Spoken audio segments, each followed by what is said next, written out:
যায় হাতৰ দ্বাৰা আহে চকু মুখ নাকৰ দ্বাৰা ভিতৰলৈ গৈ পেলাই আমাৰ দেহত যি বেমাৰ দিব পাৰে।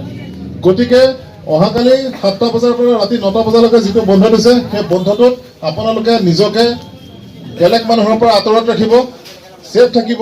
ইয়াৰ ফলত চৰকাৰৰ যিটো চিন্তাধাৰা যে অহাকালিৰ দিনটোতে 80% কৰোনা ভাইৰাছৰ জীৱাণু ভাৰতৰ পৰা শেষ হ'ব।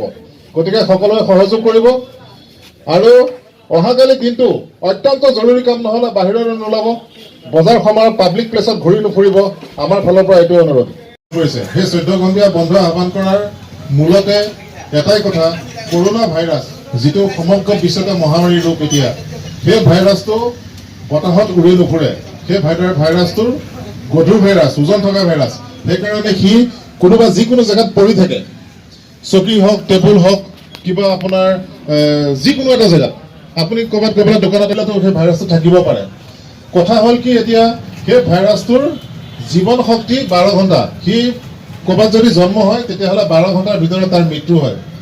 এতিয়া আমি সেই সতৰ্কতামূলক ব্যৱস্থা কৰক, মুখত মাস্ক পিন্ধি ৰাখক আৰু আপোনালোকে নিজেও বাচি থাকক, আনকো বচাত সহায় কৰক। ধন্যবাদ।